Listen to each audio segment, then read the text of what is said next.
In last night's game versus the Golden State Warriors, LeBron James had arguably the greatest performance of the NBA season so far, dropping about 56 points. Now don't get me wrong, this was an amazing performance, and I'm not going to take away from the fact that LeBron had an amazing game, the Lakers overall had an amazing game, and this was a good win. However, it comes to my attention that people are overreacting about this game and saying so many outlandish things just because of one game. I'm going to say this again because I know some people in the comment section are going to try to call me a LeBron hater. I'm not doubting his legacy. In fact, I'm someone that's never really liked him because he's a Laker and I'm a Suns fan. However, over the past couple years, I've started to respect LeBron. In fact, I would put him as the #2 player of all time behind Michael Jordan. In today's video, I want to talk about why people are overreacting about LeBron James and some of the crazy shit that I've seen just because of this one 56-point game. Now, of course, before I get into the content, you guys can leave a like on this video and subscribe to the channel if you're new. We're trying to hit 100K by the end of the year, and your subscription would be greatly appreciated. With all that being said, let's get into the video.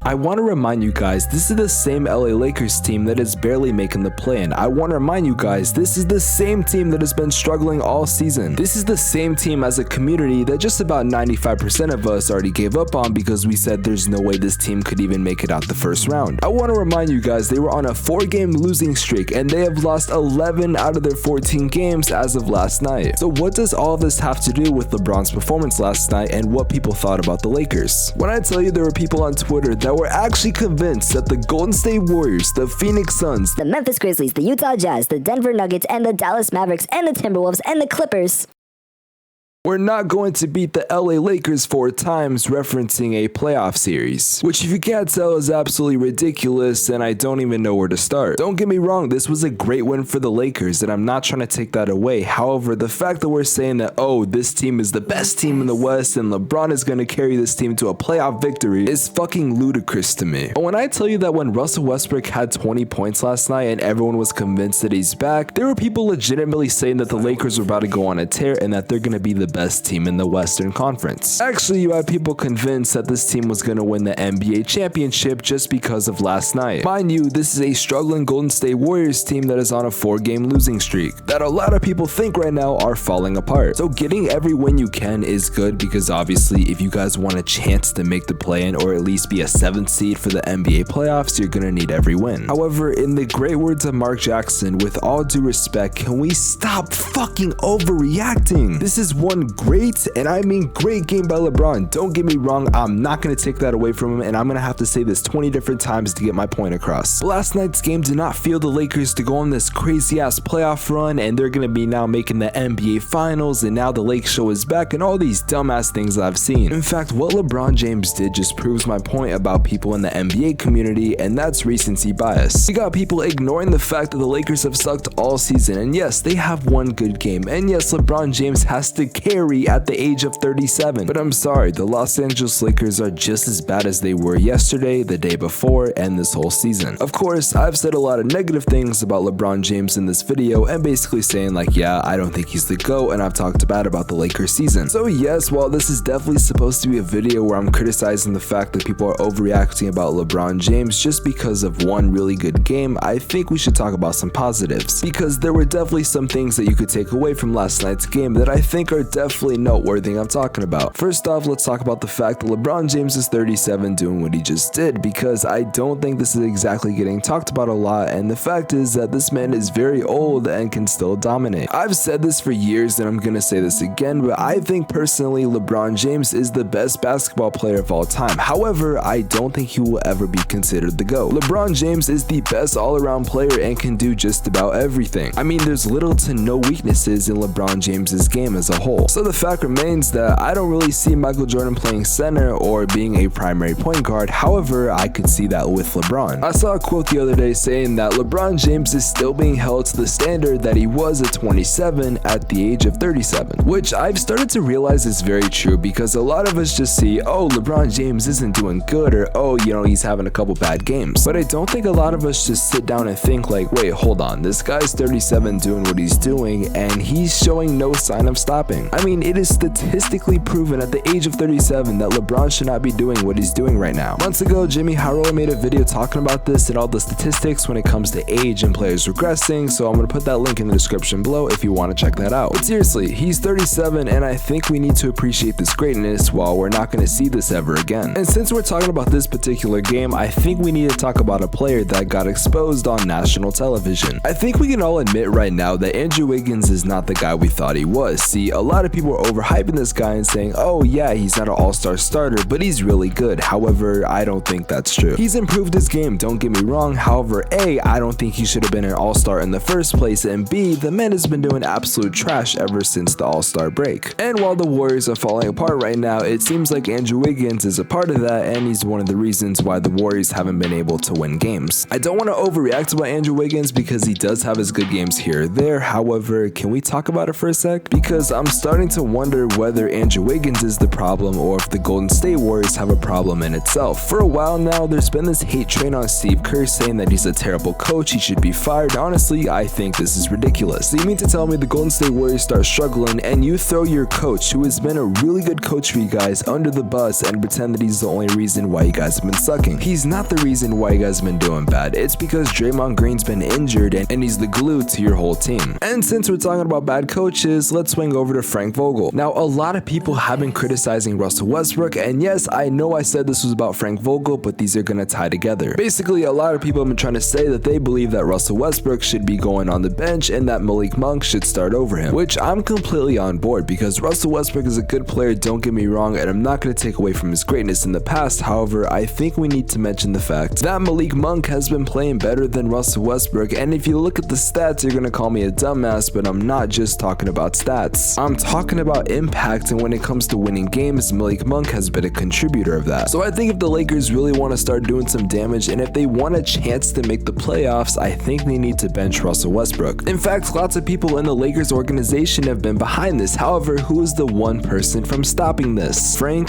fucking Vogel. Regardless, that's not the only issue with the Lakers. They have many more, as I've made multiple videos on the Lakers. In fact, I feel like every single NBA YouTuber has also made videos about the Lakers. But I guess the main point of this video was to say this. LeBron James dropping 56 points was an amazing performance, don't get me wrong. However, people overreacting about LeBron James and saying all these different things and saying that the Lakers are going to be successful because of this is absolutely blasphemy. I think LeBron James is going to go down as one of the greatest players of all time, and I honestly can't tell you the reason, but there are going to be people that no matter what he does, he's never going to be considered the GOAT. And it's not even LeBron James's fault, it's just the hate he gets, and because of that hate, like I said, he's never going to be considered the GOAT. I mean, he is the most hated athlete in the NBA and arguably in sports. It was a great win by the Lakers, but I'm sorry, this Lakers team is just as trash as it's been before, and I gotta ask the question. I know I've said my answer multiple times in this video, however, do you guys think that the Lakers are gonna get better from this and maybe they could go on a run? Maybe this is the field they're gonna need and the Lakers big three is gonna start playing well and all their bench players and role players are gonna be dominating, and overall this is gonna be a championship contending team. Maybe everyone that criticized the Lakers talking about their age and all the things that we said about them are just completely false, and this team was just waiting for the right moment to strike. Maybe LeBron James at the age of 37 is the best player in the NBA. Or maybe y'all fucking overreacted a little bit when he said all these outlandish things about him.